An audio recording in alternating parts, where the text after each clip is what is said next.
কৃষ্ণকালী মায়ের জয়, কৃষ্ণকালী মায়ের জয়, কৃষ্ণকালী মায়ের জয়। বন্ধুরা সব কেমন আছো? আশা করি আমার বন্ধুরা সব ভালো আছে, আমিও একটু ভালো আছি।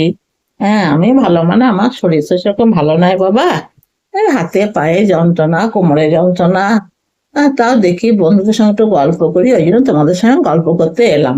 আমার তো গল্প করার কেউ নাই, কার সঙ্গে গল্প করবো বলো? হ্যাঁ, ঘরেতেই থাকি, কোথাও বেরোতেও পারি না, কিছু না, চলাহাঁটা করতে পারি না। আর দাদুর সঙ্গে, দাদু তো নিজের কাজ নিয়ে নিজে থাকে বাবা। তাহলে কি করব, তোমাদের সঙ্গে মাঝে মধ্যে গল্প করি।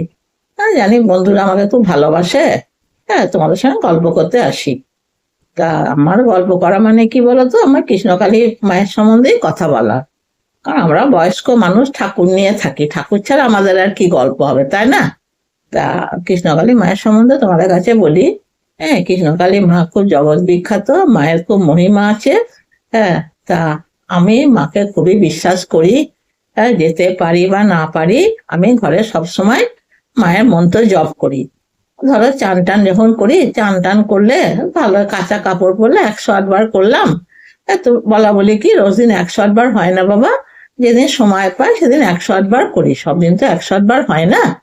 তা ভালো লাগে করতে, খুব ভালো লাগে। আবার ধরো যখন একা একা বসে থাকি, তখন মায়ের মন্ত্র জপ করি। মায়ের মন্ত্র জপ তো আর কিছু আমার কঠিন না, খুবই সহজ। ইচ্ছা করলে সবাই করতে পারবে, তবে করতে পারবো বলতে হবে না, তো সময় পেতে হবে। ধরো আমরা সংসারী মানুষ, তাই না?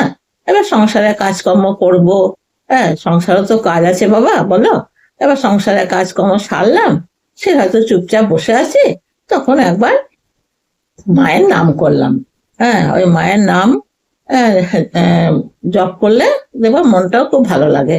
হ্যাঁ, গল্প কথা হোক বা নাই হোক, তুমি যখন একা বসে থাকবে, হ্যাঁ, বসে বসে মায়ের মন্ত্রটা বলবে, দেখবে তখনই মনটা অনেক ভালো লাগবে।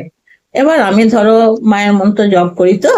হ্যাঁ, এবার আমি নিজের দিক দিয়ে বলছি, কাউরি দিক দিয়ে বলিনি। আমি মায়ের মন্ত্র জপ করে আমার শরীর আগের থেকে অনেক, হ্যাঁ, ব্যথা যন্ত্রণা কম আছে। একবারে 100% যে সেরে গেছে তা নয়। এবার 100% যে ছাড়বে, সেটা তো ধরো আস্তে আস্তে জব করতে করতে করতে করতে সারবে। হ্যাঁ, তো অনেকটাই ভালো আছি, ব্যথা যন্ত্রণাও ভালো আছে। আর এবার ধরো আমি তো তারই মধ্যে তো ওষুধও তো খাই, প্রেশারের ওষুধ, সুগারের ওষুধ, সব রকম ওষুধও খাচ্ছি। ওষুধও খাই, মায়ের মন্ত্র জপ করি। এবার ধরো ওষুধ খেলে কি তুমি আজ ওষুধ খেলে তোমার কালকে সেরে যাবে? তা সারবে না। ওষুধ খেলেও তোমাকে, হ্যাঁ, অনেকদিন ধৈর্য ধরে থাকতে হবে। সবকিছুই ধৈর্য আছে, ধৈর্য ছাড়লে তো হবে না বাবা। হ্যাঁ, ধৈর্য ধরে থাকবে, দেখবে।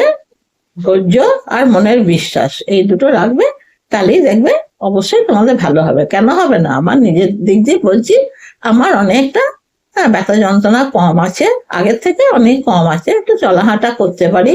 তবে বলবে বাইরে রাস্তা টাস্তায় খুব একটা বেরোতে পারি না, বেশিক্ষণ হাঁটলে যন্ত্রণা করে। এই সিঁড়ি ওঠানামা করতে পারি না। ওই ঘরের ভেতর যেটুকুন করি সেইটুকু। এবার নিজের কাজ নিজে করি। হ্যাঁ, বাইরের কাজগুলো করি যেটুকুন। হ্যাঁ, ঘরের এ ঘর ও ঘর বারান্দা নিজেই করছি। হ্যাঁ, তারপরে যেমন রান্না বান্না করা, হ্যাঁ, কাটা কুটি বাটা উটি যেমন পারি সেরকম করি, নিজের কাজ নিজেই করি। বুঝতে পারছো বাবা? তা তোমরা একবার মায়ের মন্দিরে আসবে, এসে দেখবে যে কেমন যায়, একবার দেখে আসি। ঠাকুমাটা বললো একবার দেখে আসি। হ্যাঁ, ঠাকুমা বলো, দিদিমা বলো, তোমরা যেটাই বলো আমার সেটাই ভালো লাগে। হ্যাঁ, তোমরা আমাকে যে বলি ডাকো, আমার তাতেই আনন্দ। তারপরে তোমরা আমাকে কমেন্ট করো, আমার কমেন্টও খুব ভালো লাগে। হ্যাঁ, তোমরা কমেন্ট করবে। হ্যাঁ, আমার ভালো, আমার তোমাদের কমেন্ট করতে খুব ভালো লাগবে। ঠিক আছে বন্ধুরা? আর আমার এই ব্লগটা সাবস্ক্রাইব করে দেবে, একটা লাইক করে দেবে। আমি জানি আমার বন্ধুরা করবে, তাও তোমাদের কাছে একবার আশা আবদার করলাম। হ্যাঁ, যে করে দেবে, এটাতে কত বাবা পয়সা টয়সা তো লাগবে না। হ্যাঁ, একবার করে দেবে। ঠিক আছে বন্ধুরা, সব ভালো থেকো, আমার ভালোবাসা আশীর্বাদ শুভেচ্ছা নিও। কেমন? ঠিক আছে, রাখছি। জয় কৃষ্ণ কালী মায়ের জয়, জয় কৃষ্ণ কালী মায়ের জয়, জয় কৃষ্ণ কালী মায়ের জয়। টাটা।